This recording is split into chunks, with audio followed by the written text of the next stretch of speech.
You're listening to Ordinary to Badass, episode number 2. Today's guest is Kate Dillon, and we'll be talking about Google, Grattitude, and all things racing. Stay tuned to hear her badass story. Be confident, be bold, be authentic, but don't forget to take action. This is Ordinary to Badass, where our stories empower women to step into the spotlight of their own lives and pursue what they're truly passionate about. It's time to step into the arena and become more than just extraordinary. It's time to become a badass with your host, Marie Sonneman.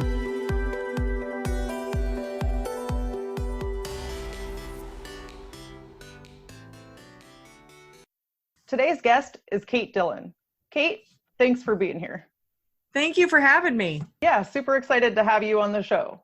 But first off, before we go any further, I've got to ask you, do you consider yourself to be ordinary or badass? Oh, I'm definitely a badass. Love it. Just own it. Just own it. Absolutely. First, can you go ahead and share a short bio so we can get to know you a little bit better? Sure. You'll find on all my social media profiles that it always says, I'm Kate Dillon. I'm the girl who sells race car parts. And that's my main business is I run a website where I sell race car parts. But on top of that, that's led me to teaching people about e-commerce, from my experience of selling race car parts. And now I've even working with racers about teaching them about marketing and teaching them about sponsorship. And along the way, I love sharing all the other little things that I do and that I learn. And I love sharing that with my audience. Awesome. How did you get into racing? I know it's kind of a crazy story. The short version is my dad was a race car driver. So people go, oh, okay, I totally get that. But the truth was I was away from it for more than 20 years. And my dad and my brother were doing this trade show, a racing trade show. I was working in architecture and they invited me back to North Carolina because they needed someone to handle like the sales and marketing. And it doesn't really matter what job I do. I always end up selling and marketing. So they invited me back for that. And I just saw that there was just this particular segment in the racing market that had no representation, or they had representation, but it was so general and nobody was really speaking to their exact need. And I was like, oh my gosh, somebody should do something. And when I say those words, usually that someone, I usually mean myself. So I teamed up with an engine builder who actually is my boyfriend and his brother, and we're partners. And that's how we started the website, CrateInsider.com. I do all the running of it, but they actually have a lot of the tech information, and it got me down the path. Started it 6 years ago, so launched April 1st of 2014 because that's smart to launch your business on April Fool's Day, but get it out there as soon as you can, right? And Totally. We've grown from 30 products to over 650. From that first year doing less than 100,000 and doing this now, we do multiple six figures. We're going to be in the high six figures this year, probably 7 next year. So from absolutely nothing. That's my story. That's so awesome. So when you first got into it, I imagine it's a male dominated field. Was that intimidating to you at all? Honestly, no, it wasn't intimidating because I came from architecture. And so all of my coworkers in architecture were male. I am actually trained as an interior designer. That's my degree. So then I did work for a female-owned company, but I've had a lot of jobs where I've been surrounded by men. And you're absolutely correct. 93% of my audience is men, by far. Mm-hmm. Nice. I can totally relate. I work in law enforcement, so I can relate to working in a male-dominated field. Yes. And I don't think you have to turn masculine, but we just have to communicate with them in a way that makes more sense. So I kind of have a mantra of brevity is king. If I can say something in 8 words instead of 15, I'll say it in 8. So yeah. I always try to cut down my text as much as possible. Whereas women, you get me on the phone and we'll be on the phone for like 2 hours, but you want me to type up an email, you're going to read that in 30 seconds. Right. Yeah. And I think that's important. Like knowing that, like you said, brevity is king, but then still having your own personality to add to it. Absolutely. So let's talk a little bit about your wins. Share with us what you're most proud of accomplishing. I'm most proud of the fact that I built this from nothing. I really started my concept when I started the idea of having a website, I was like, well, how hard can it be? I mean, you just hire a web guy and, and I knew what I kind of wanted, and then he'll teach me how to use it and I'll just run from there. And that's not really how the world works when you're selling stuff online at all. And we can talk about many, many missteps and obstacles along the way. But what we've overcome in order to build and continue to build this business, and not only building a business that's healthy and strong, but now being seen as an influential character in that whole racing industry, I have to say that I'm pretty proud of that. That's a big win. Yeah, totally. What is something that most people don't know about what it took to accomplish that? They wouldn't know about all of the late nights of learning.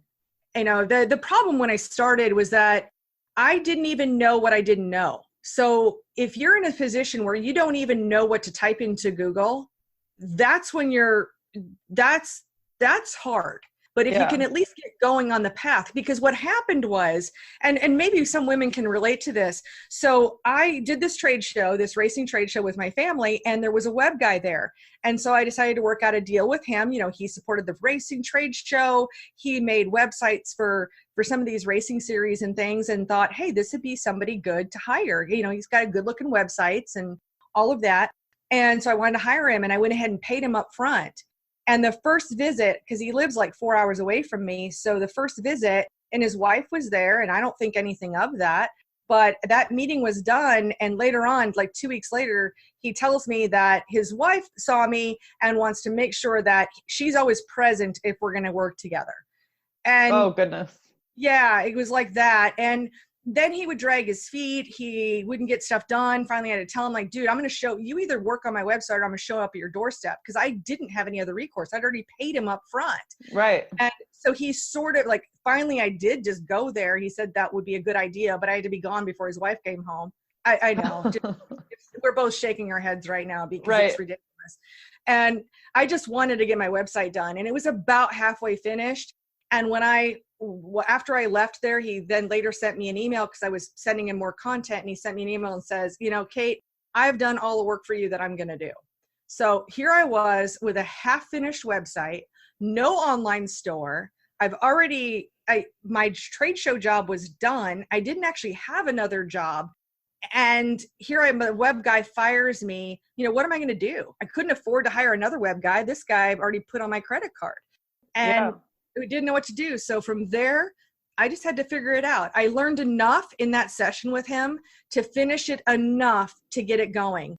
And then I started researching e-commerce. I landed on the big commerce platform, and my website has had 3 major redesigns in those last 5.5 years. But we've actually had the exact same website since January 2017. So we're at, over 2 years now, finally settled in and learned enough. But what people don't know is all of the late nights and the hours and hours of learning. I actually have an assistant now, and I tell him, we kind of make a joke of it, that I can teach him something in 5 minutes that took me 3 hours to learn. And it's not because I'm a slow learner. It's because I've learned everything about it. I know why we're clicking this button. I know how and what we're trying to achieve, where he's just trying to, how do I put an end screen on this video? Or how do I add text? And I can just show him, but it took me a process to learn it. And it's kind of, I think that's the part that nobody sees. It looks easy. It looks so easy. You see a picture or you see something and you just have an impression like, oh, this was just handed to them. But it's like, you have to put in a lot of work behind the scenes. Yeah. And then I've taken so many courses and spent a whole lot of money. I think a big difference, though, the difference between success and failure is not necessarily the knowledge. It's more about taking action. I'm really, if I looked back now and if I knew what I didn't know back then, I would be like, oh my God, you're crazy. But I didn't question it. I just, I like that quote that a true entrepreneur is someone who will jump off a cliff and then figure out how to build the plane on the way down. And that's totally pretty much how I did my business. Totally. Sometimes you just have to have like fierce faith that it's going to happen, it's going to work out, and pivot when it goes wrong, Well, and the fact that it is good that I have an education and I know that I'm employable. You know, if I decided I wanted to quit tomorrow, I could. You know, for me, freedom is really a big concept in my life, and what drives me is what's important to me. It's not that I want to, but that I can. You know, like I've always said, I don't drink and drive, and you can appreciate this because law enforcement. I don't, because I wouldn't want to lose my license. You know, because there's always that idea that if I wanted to, I just pack up my car and leave. Not that I'm going to, but I can. You know, you have the option. Yes, having those options open and freedom, and I know that I'm employable, so I just don't worry about it. And they also, people don't know that all of the nights of, you know, eating ramen noodles or living on credit cards for 6 months. And I don't want to sound like, you know, I was poor. I just put everything I had into that business, and I'm very proud of what we've accomplished, because it's not just me. It's part of it is just building a really good team and understanding, you know, when I don't know something, and just being able to try new things. There's so many things, I guess. I love that. Thank you for sharing. Let's Sure. talk a little bit about your struggles. So tell us about a time when you gave up, but now you wish you wouldn't have. Honestly, I've never been known as someone who gives up. I'm really somebody, I'm more known for being relentless and persistent, and I will kick a dead horse. And so at some point I do realize that I am kicking a dead horse and I will stop. Really, my struggles are more hanging on longer than I should have. And most of that is going to be, you know, probably I was married. I was unfortunately married to an alcoholic, and there's just nothing you can do with that. I mean, I'm just being real, and hanging on far too long. So, I guess it's not about giving up. It's about not giving up, not cutting your losses. And that sounds really bad when I say that about a person, but the truth is sometimes you just have to realize when you're wrong, I guess. Totally. And if it's not healthy for you, then it's not going to do you any good. And It's absolutely. Yeah. I mean, you hate the fact I never wanted to go down that road, but it is what it is. And so that would probably be that's one of the struggles. I mean, on the business end, all of that's, a lot of that's back to the web guy firing me and just being, you know, thrown out into the wilderness, and then finding out 6 months later that my site was all built in iframes, which I didn't even know what that was a thing. And it was bad for SEO, and that got me down the path of learning. So really, anytime there's been struggles, it's really like turned into growth. And so I really have to be grateful for the fact that there have been some struggles along the way, because otherwise I'd have less to be proud of, I guess. Yeah, that's a good way to look at it. You know, just taking ownership of what you've gone through, and then also making it something that you can be proud of. So we talked a little bit before the show, and you said that you're not married. Have you experienced any societal norms or expectations about being married in your life? I sure have. You know, one thing that was interesting, when I got divorced, I'm 40 something. Actually, that will be my age for the rest of my life, is 40 something probably. But so what's really great at this age, being 40 something, is that it's far less. I mean, it's like you've either done it by now or you're not going to, right?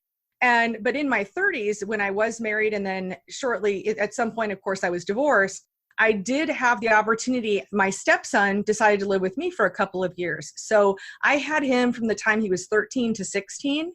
And that really fulfilled that idea of like nurturing someone else, you know, nurturing another human being and mentoring them. At that point, you're more of a mentor. You know, I'm not really a mommy type. I'll just be real.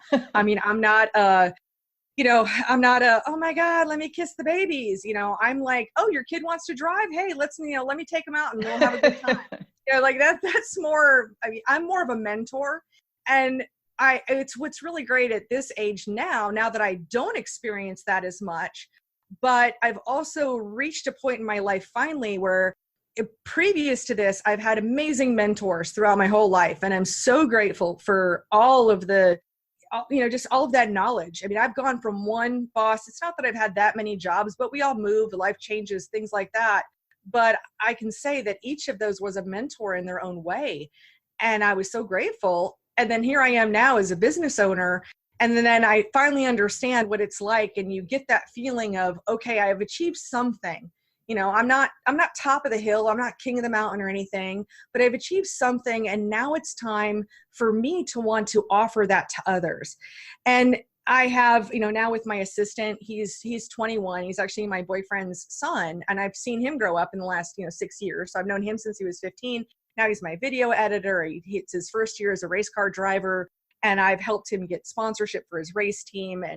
And that really fills that part of, I don't want to say void or need, because it's not like I was fine without it.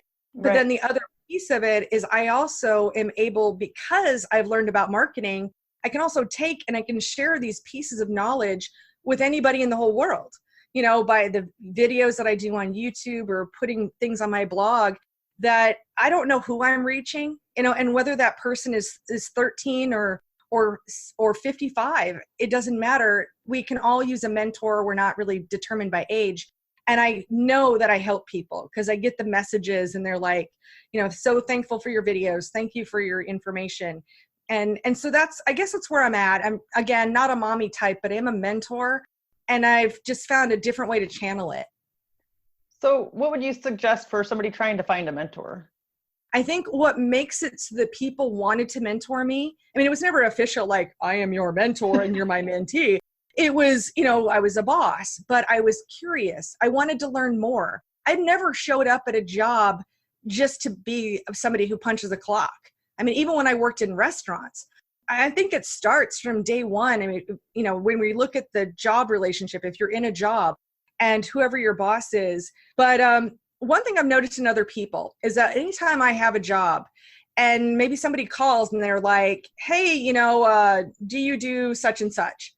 When I would answer the phone, even if it was my first day on the job, I would say, you know what, I'm not sure how we do it here.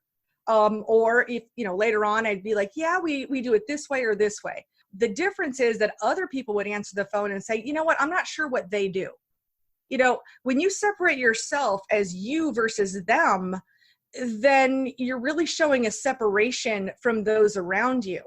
Now, I think the same thing happened with, back to this mentor question, is I've always been inquisitive. I've always been curious. I've always wanted to know more. And I also think that probably my biggest superpower out of everything is my gratitude.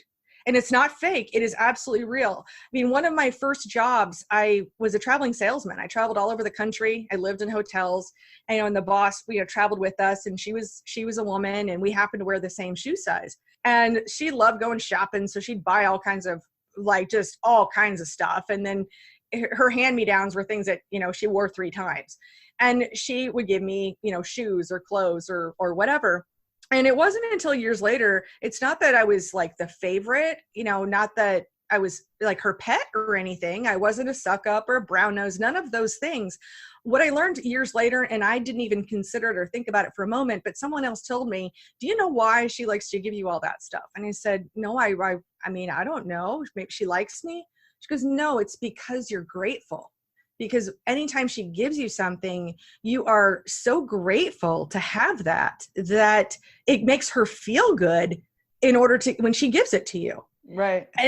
And that is so huge. And being on the giving end now, yeah, there's nothing that is more irritating to me than the lack of gratitude. But I do think that's probably, it's an inherent quality that I have, but it can be cultivated as well. But it's an inherent quality I have. And I think that's why people have wanted to work with me, because I am grateful for their attention. I'm grateful for their knowledge. I'm grateful that they would share with me. I'm grateful for their time. Every bit of that. And I don't think that other people demonstrate that as much. So if you're looking for a mentor, start with being interested and being grateful. Yeah. And I would also say, give before you take, Always. People can sense that and feel that. Yep. And how have you cultivated that? You talked about when people talk on the phone, like a you versus them kind of thing. How have you cultivated it in your company so that there's not a divide between people you hire and your customers? Well, honestly, I'm the one who answers the phone, so I don't have to worry about that. Nice. But I do still operate my business from a cell phone. at some point, our growth is going to outstrip that, and I'll have to figure that out. And that will probably be one of the lessons in the training, just to say, hey, let me ask. I'm not sure how we do that. I'm not sure if we can do that. It will definitely have the we conversation anytime I'm hiring someone to do that for me. Yeah, so important that they are able to cultivate the company culture, definitely. So let's switch and talk a little bit about mindset. Tell me about your mindset and how that has led to your badassery. Okay, my mindset is I am positive. Two things that I rely on are gratitude and Google. The two G's. The two G's. In fact, it's even a Post-it note right here. I've been talking about doing a video on it. So gratitude and Google. I like to say that you're only a Google search away. I mean, I can't even tell you. I think people do think that at some point you should just know all the answers, or they think it for themselves. Like, hey, if I don't know all the answers, I'm not good enough. I honestly cannot tell you how many Google searches I do in a day. It's a lot. So do you have any tips or tricks how someone else can improve their mindset? Since we talked so much about gratitude, I don't necessarily have a gratitude journal, but I have done it in the past. Just because I'm positive doesn't mean I don't get down sometimes, because I do. I can have so many ideas and I get overwhelmed, or I see the level of detail that's involved with a task that I'm taking on, and I can get overwhelmed. Or you can get where it rains every day for a week, or we all have down times, and that just happens. But every time something like that happens, that's when I do get out my journal and I write down the 5 things I'm most grateful for. And I will do that every day until I'm feeling 100% again. Can you share one of your greatest mindset hacks for confidence and self-esteem? I would say I love to look at like quotes and mantras. Like I like posting those quotes on Instagram, maybe scrolling through, or you find a quote or get on a topic. One of the fun things that I do is I have a sign in my office, and I change the sign every week. And I always like to have something positive on it, something like, have a winning attitude, or I actually have a sign in my office that my boyfriend, he has a laser etching machine, and I can look around and there's always something to make me smile. I've got obsessed is a word the lazy use to describe the dedicated, is a giant sign on my wall. And I like to surround myself with a little ridiculous things sometimes, like my Wonder Woman lunchbox, or my goofy, like geeky glasses that I have on my wall. I think having little reminders of being fun, and that just that little bit of fun in a life is a good way of having positivity, something to smile when you look at it. So you've talked a couple times about positivity. Have you always been positive, or did you make changes to make yourself positive? Part of that was the fact that when I got out of high school and I became the traveling salesman, sales is all about positivity. It really is. And so it was kind of drilled into me, back in those days. I mean, because we're talking, I'm going to age myself here, but between 90 and 95. And so those speakers that were available, that's back when Tony Robbins was selling, CDs, or actually cassettes way back in the day. So I did have a lot of those early references, some of Tony Robbins, but one of my favorites was Zig Ziglar.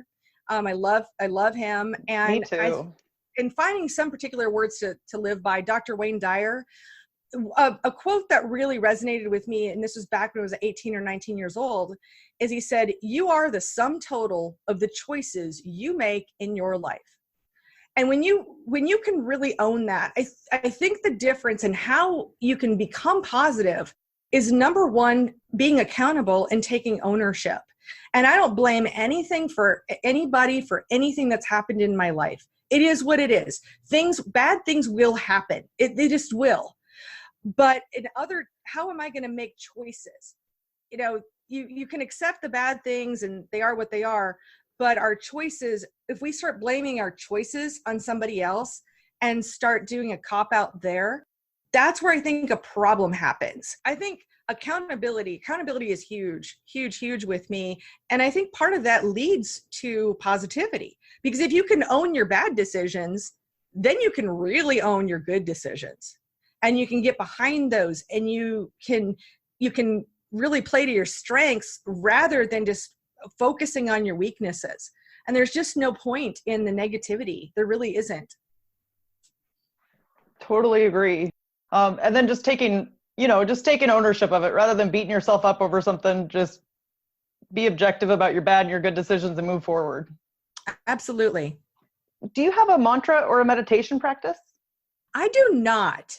Again, it's one of those things that I'd like to, but I kind of try to do sometimes, and I go through cycles. I hear you. I tell you that I'm this like amazing, consistent with everything person, but I'm being real. I'm not. I really don't. Okay, let's transition and talk about tips. Sure. If you could share one tip that you wish every female knew about, what would it be?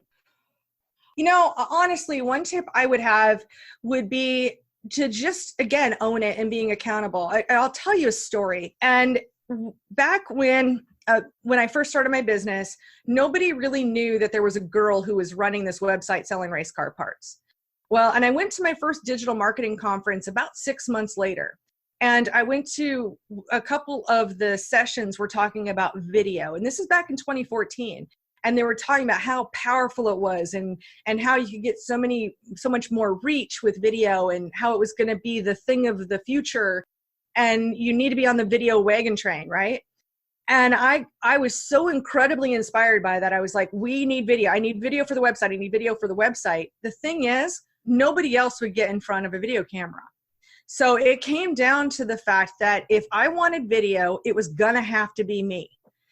And I was really scared at that point. And I was like, here I am, I'm 40 something.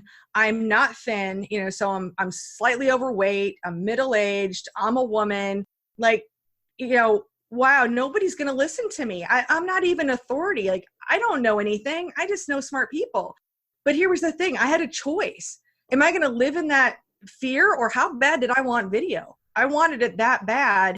And then what I did was I turned the tables on myself, and I still struggle sometimes with getting on video, even though at this point, I've shot over 300 videos in the last few years. But I still, I wonder, but I was so worried that people were going to make fun of me for being fat or old or a woman or whatever, but I did it anyway. And the takeaway, or how I was able to sell it to myself, I said, here's the deal. Yeah, sure, I'm this slightly overweight middle-aged woman selling race car parts, but nobody who's watching this would think for a second that somebody hired me as a spokesmodel.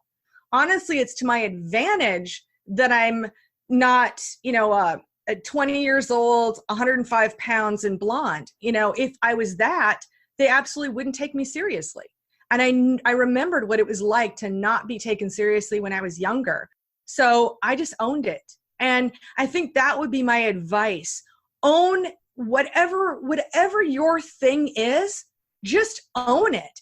And to this day, 300 videos later, no one has ever said anything about my weight or that I'm a woman.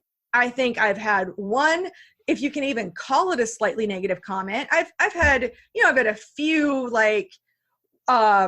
gosh, why did you ask that question instead of that one? Criticisms, I would say, sort of criticisms. And what's funny on Facebook, because I built such an audience that loves me, they've actually instantly shut the guy down. So, nice. We're talking 2 comments out of thousands of comments, hundreds of videos. So, really that idea of fear, don't let fear hold you back. Whatever story you're telling yourself about whether you're too young or too old or, too gray or too fat or too thin. And those are things that we tell ourselves as women all of the time. Totally. And it really, at the end of the day, it doesn't matter. But today, what people really, really crave is they crave authenticity. They want to deal with people who are real and who are genuine. And whatever your thing is, own it. Just be it. What I loved about that is it sounds like you listen to your passion over your excuses. It's so easy to make our excuses about how we look or one thing or another, but yet you just listened to your passion and what excited you and led with that. Absolutely. And I love the idea of failure, which is kind of a crazy thing too. And the idea of failure is if you don't actually work to fail, then you'll never know how far you could go. And a story I love to tell is that when I was younger, I didn't grow up as a skier. I grew up in Iowa, where like there are no mountains in Iowa, in the Midwest. So, and as an adult, I was going to mountains. I was learning how to ski. So the first time, of course, you're on the tow rope, going up, I don't know, it's probably a rise of about 5 feet or something. And then you go to the bunny hill. And after learning just some of the basics, obviously I'd want to push myself. And so I didn't get a chance to go like all the time or anything. But when I went, I remember a time being done skiing and remember that I didn't crash at all that time. And some people would think, oh my gosh, that's amazing. I've made so much progress and this is great. But to me, not crashing was a failure. And let me tell you why. Because I pushed myself ever since then, is that when I would go skiing, I would want one epic monumental crash, at least one. And at the same time, I'm going down the mountain and telling myself as I go back and forth down the mountain, like, I have no health insurance. I have no health insurance. I have no health insurance. I didn't want to get hurt. I just wanted to crash, because if I didn't crash, that meant that I didn't try hard enough. I mean, if you stay on the bunny hill forever, that's all the better you're ever going to be. So I use that same mantra in everything in my life. There's no landing anywhere. I mean, thank goodness we have GPS systems, because, finally it's like you have arrived. The rest of your life, it's just a journey. It's a mission. And it's always going to be more to explore, more to try. I totally agree with the failure stuff. If you're not failing, you're not trying hard enough. But kudos to you, because it's a little bit harder when there's a possible injury in sight. I know. Well, okay, that was in my 20s. I am going to preface all of that. Was in my 20s. Again, I'm 40 something. I'm less inclined to take on a physical challenge anymore. I try to limit them to like digital challenges. I like it. How do you get inspired and stay motivated? Really learning new things. I read a lot. I really probably read more on the internet than anything. I'm on so many email lists, and I'm just someone who even learns a little tidbit and then it sends me down a rabbit hole. And then that inspires me to even learn more or to try something new, to see what happens, because if you already know where you are, then you can really free yourself up to try other things. And so just trying new things keeps me inspired and motivated. I know it's not the thing for everybody. I think when I talk to people about how much tech I use and how many apps and how I'm always trying something new, like they just don't understand. They just don't get it. And that I'm always going to have a taste for new, because I also like to say, we're going to talk about lots of my quotes today, is I do like to say the only thing you can count on in life is change. And that's the only constant in life is change. And so, that's it. So it's going to change. So you might as well just go ahead and either be part of that change or adapt. If something's great, go with it. But I have yet to find any one perfect solution for anything online, especially selling in the online space. Nothing does absolutely everything. Yep. And everybody that you ask can probably have a different way to do it too. I think if people just started to do something that they wanted to do, they don't have to know the whole big picture. Just figure it out one step at a time. A lot of this stuff is so complex, and you don't even realize the complexity until you get started. That's really the only way. It is putting one foot in front of another.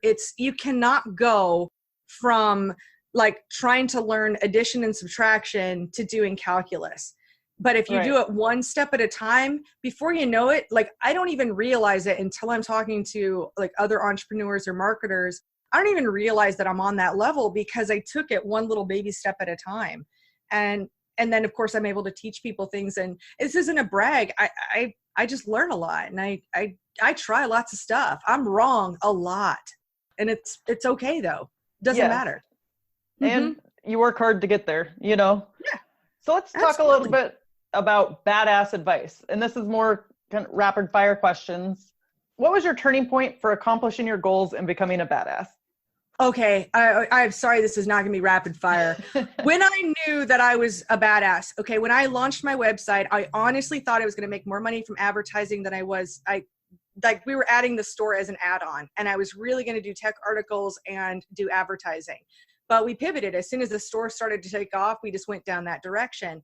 And my process when I was selling advertising at first was, if somebody told me no, my next call was to their biggest competitor.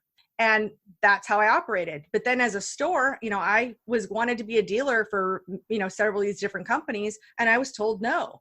So what did I do? I doubled down on the people who are loyal to me. I doubled down on promoting their stuff. So probably a year and a half, something like that, one of the companies that had told me no at one point, I was selling their competitor's product and pushing the absolute heck out of it. And they contacted me and they were like, hey, what do you think about maybe selling our product? The moment that I was able to say, well, actually I contacted you guys and you said you didn't really want anything to do with me. I didn't know y'all would be interested. When I was able to do that, that's when I knew that I was a badass. And it was after that companies, instead of me seeking them out and begging to be a dealer, it was after that it kind of snowballed and other companies started contacting me to tell me that their product would be a good fit for my store. I knew I was a badass at that point. Yeah, it sounds like you use their rejection to kind of fuel your fire. I like it. Oh, absolutely. Yes. Yes. Do you have a morning or evening routine that you can share with us? Remember how I said like I go in cycles? I would love to tell you that I do. I kind of do sometimes, but honestly, I really, really don't. I just go in cycles and I try new things, and I am sucky at doing routines. I'm a batch. I'm not good at maintenance. I'm good at projects. So for me, I've got to take something on and then that becomes like takes over my life for, a period of time. And then we switch gears and on to the next thing. And so, no, I do not. I hear you. It's kind of the ebbs and flows of life, It is. It is. Yes. Can you list one thing that you have learned from a woman in your life? I would say being persistent, that persistence pays off, and that the fortune is in the follow-up. Don't listen to the first time people tell you no, or don't put no into their mouths. Don't assume anything. We as women do tend to be a little more compliant is not really the right word, but we'll settle in. Like, we want a strong yes, but anything else we would take as a no. I will take everything as a yes, and you got to really tell me no. You got to tell me no, Kate, stop. I never want to do this. I never want to talk to you again. That's pretty clear to me. But if you tell me like, oh, I'll get back to you, or let me think about it, all of that is an open door. And so I think that's what I've learned from is being persistent, and that the fortune is in the follow-up. So you said don't put no in other people's mouth. Can you give me an example of that? Well, I would say that, for instance, if you send an email to someone and you're asking whatever your thing that you're asking, whether you're selling advertising or of course I talk about sponsorships, if they don't respond, a lot of people, and this is men and women, if the person doesn't respond, they'll just take that as a no, right? Instead of following up and saying, hey, Kate, I know you're really busy and I'm not sure. I sent you an email, and in case you missed it, here's a copy of it, or call me on the phone, something like that. They'll follow up. The fact that people don't follow up, it's because they've already accepted a no that doesn't even exist. Things end up in my junk email all the time, that if a person called me, I do check it like a couple times a week, but that's just an example of allowing the world to tell us no when it's really not that at all. It could end up being a no, but if we allow it to be a no before we ever really try, then we are leaving a whole lot of opportunities on the table. Yeah, that's so true. I think sometimes people need to see things or hear it more than once too before they make a decision, or before it clicks like, oh yeah, I want to do that. Oh, for sure. Absolutely. And sometimes some people just don't answer a first email from a stranger, or maybe they didn't recognize the name and deleted it. Because I know, when I wake up in the morning, I'm looking right now, there's 105 emails in my inbox, and that's just from today. I was shooting some videos, so I didn't get a chance to just like live in my inbox all day. When I go through my inbox, I'm going to be brutal. And if I don't recognize it, I could just delete it without even realizing what I've done. So yeah, if someone, I could miss an opportunity and somebody else could be missing an opportunity, whatever kind. I mean, it really doesn't matter what the thing is, right? You know, yep, whatever. Mm-hmm. Can you share a habit or a practice that has contributed to your success? I would say persistence and being relentless. I've always tracked things. I like tracking things. It's just it's a weird little geeky kind of a thing, right? And so when I'm on a mission to what we ever know what kind of mission I'm on at any moment in time, whether it was selling advertising or of course being in the list builders type of program last month, it was inviting people to our email list. And so, I mean, I was tracking everything, you know, how many people did I contact and what did they say back? Or, oh, they didn't get back to me. So, okay, round 2. All right, I'm going to ask them again. You know, I'm going to ask them again and again and again until they tell me no is what's going to happen. Or realize that maybe they, you know, maybe I'll do a little research and, you know, maybe something has happened. I don't know. But I would say just tracking about what's going on and tracking any aspect of my business, it's huge. Absolutely. Because if you don't know where you are, then you don't know where you're going. I mean, I do it relentless. I am relentless with tracking. I know what my sales were month over month, year over year. I'm constantly looking at this stuff. What's my open rate on my email? How do we improve that?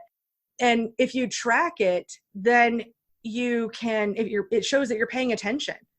I do track so many things. I wish I was better. Now, on the challenging side, I'm really bad at the whole like health and fitness, and I'd like to say I'm awesome at that, but I really am terrible there.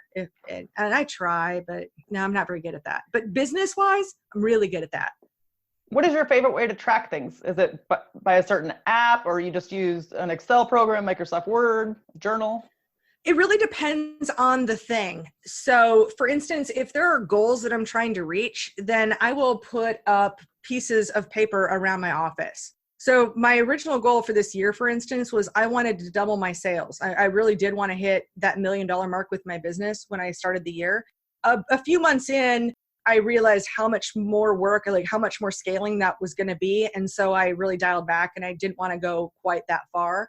But I figured out, like I did a whole sheet. I did it in like Excel and said, okay, so if we have to double sales each month or double the number of orders, you know, what was it last year? What would it have to be this year?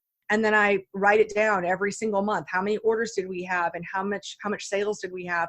And what's that running total? And yes, we have growth. You know, it's not what I originally was setting out to do, but I purposely dialed it back. So, I mean, it's not like I'm not achieving a goal because we're still going to beat last year's sales. So that's an example. I like to have it in front of me somewhere. I'm also a person that if you use a coffee pot every day, then it should be on the counter. And I can't understand. I mean, it's cool that, you know, like clean counters that are all cleared off and look like a magazine. That's all fine and dandy. But I like to have all my tools and I always say I like my toys within, you know, arm's reach. So I have different things in my office right now, like, you know, again, list building. I'm tracking that. So that's on a Post-it note on my computer right here. I have my sales tracking on my wall that I update every month.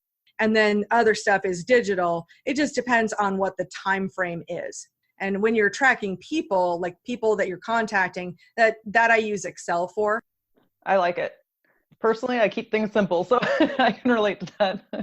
Super simple. Yes, definitely. What do you wish everyone knew about either confidence or overcoming obstacles? That is such a great topic. I would say that we are way more afraid of what we think could possibly happen than what actually would.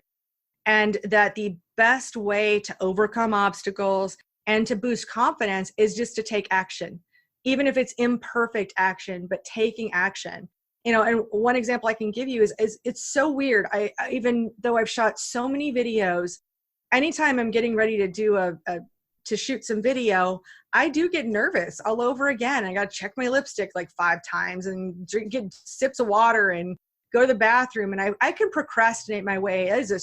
Procrastination is a superpower. I mean, when it comes to that.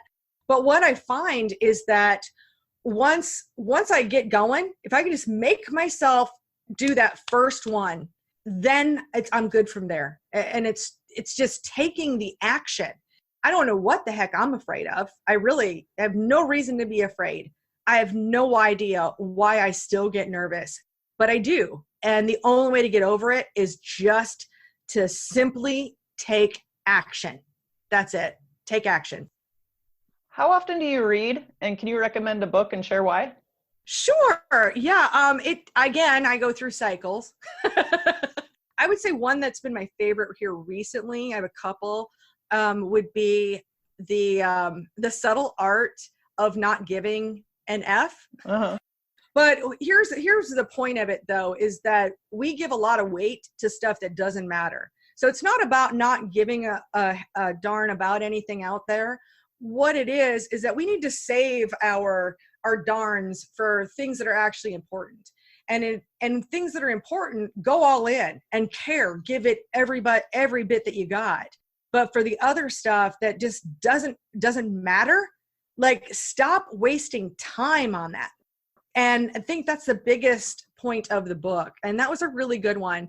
Another one that I would recommend, and I would almost say read two of them in tandem.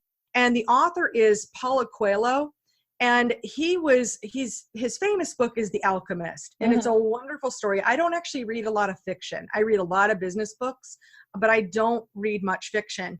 And in this story, the cool part about this story is he's a Brazilian author, and he'd written this book and he'd gotten it out. And I think he found a publisher and he'd sold like 3 copies, something so silly, but he so believed in this book. Before that, he was an engineer. And he believed in it. And so he, at some point, the publisher said, we're not going to make any of your books. And here, you can just have the rights to it. Do whatever the heck you want with it. We don't care. It's just a loser anyway. Well, he had it published in another language, obviously in English, because at some point, I believe it was a president. I believe it was Bill Clinton. Well, there was a picture taken of him reading that book or having that book in his hand. And it just blew up. And now this Paulo Coelho is he is the most popular author from Brazil, like, ever. It's been translated in so many languages, whatever. It is a wonderful story. I mean, you asked for one, I gave you 3. Hey, I like it. It's so funny because I've heard the subtle art of not given an F. I've heard that for, I don't know, like 3 times this week. So I better read it. Nice. Yes, yeah. You will. You will. I think it's a fun read. It's written in such a conversational tone that it's enjoyable to read. It's a lot of fun. Yeah, I'll have to check it out. So let's end with a tip to empower women and share how the audience can connect with you. A tip is be authentic, be yourself. You have so much to offer. Be who you are. Don't worry about trying to be like anybody else out there.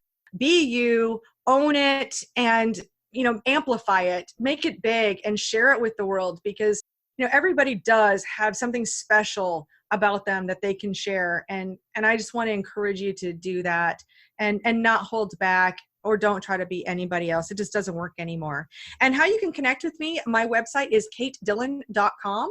I actually have a helpful download now. I just did here recently. It's called the 5 of my favorite apps that I use for creating social media posts, because I do lots of social media.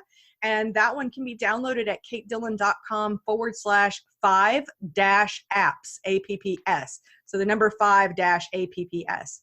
So, yeah. Okay, great. And I will be sure to put that in the show notes. Thank you. Yeah. Kate, thank you so much. You've been a total badass, and I've enjoyed hearing your story. With that, we'll end our show. And to all the badass women out there staying in the arena, whatever you are doing, own it and get after it.